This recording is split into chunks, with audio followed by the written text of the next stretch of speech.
उसी को कहते हैं Meissner effect. This is a very important topic in the field of superconductivity.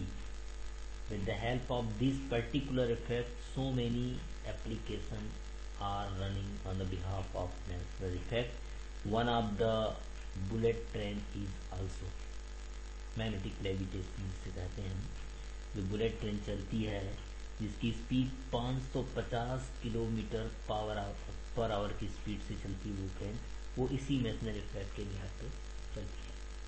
तो आखिर में ये मेसनर इफेक्ट है क्या? One of the most important topic. Meissner एक साइंटिस्ट थे, उन्होंने देखा कि इफ ए सुपरकंडक्टर की बात कर रहे हैं, is cooled in a magnetic field to below a critical temperature, then at the transition the line of induction are pushed out. यानी कि जब मैंने weak magnetic field is applied, यदि हमको एक बहुत वीक मैग्नेटिक फील्ड अप्लाइड करते हैं सुपर कंडक्टिविटी स्पेसिमेन में, at temperature below the transition temperature से नीचे किसी एक मैग्नेटिक फील्ड अप्लाई करते हैं किसी सुपर कंडक्टिविटी पे, तो मैग्नेटिक जो फ्लक्स होता है लाइन वो एक्सपेल्ड हो जाता है, बाहर की तरफ निकलता है। जैसे कि आपको इस डायग्राम में शो दिखाई दे रहा है जी, ये एक्सपेल होता है बाहर की तरफ, ऊपर से बाहर की तरफ निकल जा रहा है, अंदर से होकर नहीं जा रहा है। तो जो इस प्रॉपर्टी को बोलते हैं diamagnetism. The specimen act as a ideal diamagnetic, क्योंकि when the diamagnetic material is placed in external magnetic field they are magnetize opposite to the magnetic field, यानी मैग्नेटिक फील्ड के अपोजिट डायरेक्शन में वो magnetize होते हैं। तो this effect is called Meissner effect. तो Meissner effect क्या हो सकता है? रिवर्सिबल भी हो सकता है। रिवर्सिबल का मतलब क्या है कि व्हेन द टेम्परेचर इज राइज्ड, अभी तो हम कूल इंडिकेट कर रहे थे, बढ़ा दें फ्रॉम बिलो टीसी, यानी तब क्या होगा, यानी कि at T is equal to TC the flux line suddenly start penetrating, वो पेनिट्रेट करके निकल जाएंगे उसमें से, and the specimen return back to normal state. कहां से एक तरफ हम उसको सुपर कंडक्टर बना रहे हैं, यदि उसको रिवर्स कर दें, टेम्परेचर बढ़ा दें, तो वो सुपर कंडक्टर से नॉर्मल स्टेट में आ सकता है। तो under these condition the magnetic induction is side the specimen, जो हम पढ़ते हैं, जो हमारा फॉर्मूला है relation B is equal to mu naught H plus M। This is equation number first. H क्या है? एक्सटर्नल अप्लाइड मैग्नेटिक फील्ड, और M जो है magnetization produce inside the specimen. तो यहां पे बोल रहे हैं कि मेसनर इफेक्ट रिवर्सिबल भी हो सकता है। टेम्परेचर बढ़ा दें तो वो पेनिट्रेट करके निकल जाएगा, कम कर दें तो एक्सपेल कर देगा। तो एक जगह जहां हम सुपर कंडक्टर बना सकते हैं तो उल्टा उसको हम नॉर्मल बना सकते हैं।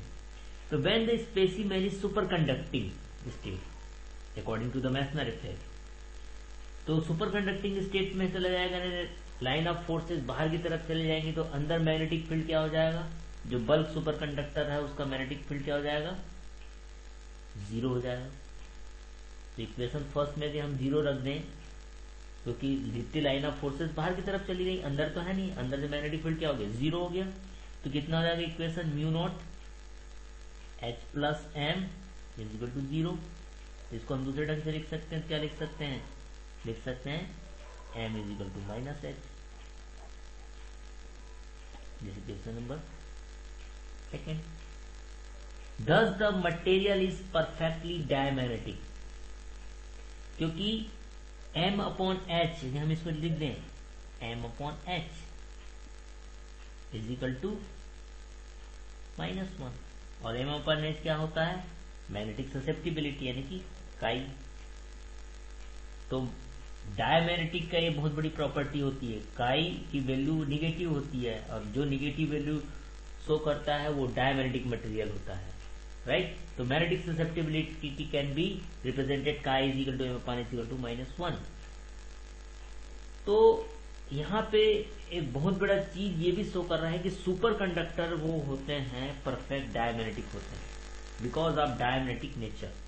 Super conducting material strongly repel external magnetic field, it leads to levitation effect. इसी इफेक्ट के कारण से जो बुलेट ट्रेन होती है वो ट्रेन के जो ट्रैक बनाया था ट्रैक पे न चल के ट्रैक से ऊपर चलती है यानी हवा पे। क्यों? क्योंकि पटरियों में मैग्नेटिक फील्ड अप्लाई कर दिया जाता है और ट्रेन के नीचे हम लगाते हैं सुपर कंडक्टर। तो जैसे सुपर ट्रेन उस पटरी पे ट्रैक पे आती है तो मैग्नेटिक फील्ड जैसे ही अप्लाई करेंगे तो लाइन ऑफ फोर्सेस एक्सपेल करेंगे बाहर की तरफ एक्सपेल करेंगे तो क्या है, ट्रैक पे ना होकर हवा पे आ जाएगी तो हवा पे रन करती है। तो इसको बोलते हैं बुलेट ट्रेन। तो बुलेट ट्रेन की जो स्पीड होती है 550 किलोमीटर पर आवर की स्पीड होती है उसकी। तो the discovery of Meissner effect lead to the phenomenological theory of super conductivity. इसको हम दूसरे ढंग से भी कॉन्ट्राडिक्शन है एक्चुअल में ये। Let us consider a super conducting material under the normal state. हम ये मान के चलते हैं कि suppose J be the current passing through the material of resistivity rho. हम ओम लॉ को जानते हैं। From Ohm law we know that the E is equal to क्या होता है ओम लॉ के अकॉर्डिंग, जे रो। ये ओम लॉ से हम पहले भी पढ़ चुके हैं।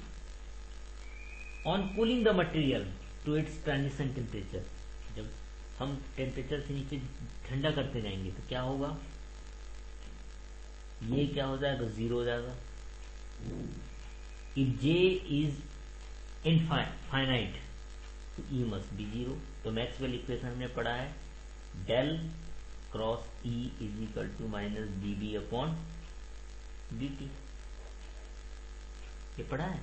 तो under the super conducting condition में क्या होगा, ई इज जीरो। जब ई जीरो हो जाएगा तो क्या हो जाएगा, डीवी अपॉन डी टी भी जीरो हो जाएगा। और dv upon d t zero हो गया मतलब बी क्या हो गया, कांस्टेंट हो गया। तो ये क्या शो कर रहा है, this means that the magnetic flux passing through the specimen should not change on cooling the transition temperature. ये तो उल्टा हो गया। अभी हम कह रहे हैं कि यदि हम ट्रांजिशन टेम्परेचर से नीचे यदि उसको ठंडा करते हैं तो मैग्नेटिक फील्ड एक्सपेल करती है, यहाँ पे वो कांस्टेंट हो जा रही है, जीरो हो जा रही है। इसका मतलब क्या, the Meissner effect contradicts this result. According to the Meissner effect perfect diamagnetic is an essential property of definition of super conducting state. तो हम इसको बोल सकते हैं दस जीरो रेजिस्टिविटी के लिए, यदि जीरो रेजिस्टिविटी की बात करेंगे तो ई जीरो होगा, लेकिन मैसनर इफेक्ट के अनुसार करेंगे तो मैग्नेटिक फील्ड जीरो होगा। तो this is the general formula for Meissner effect. तो इन ऑल हम इसको रिव्यू करना चाहेंगे कि आखिर में मैसनर इफेक्ट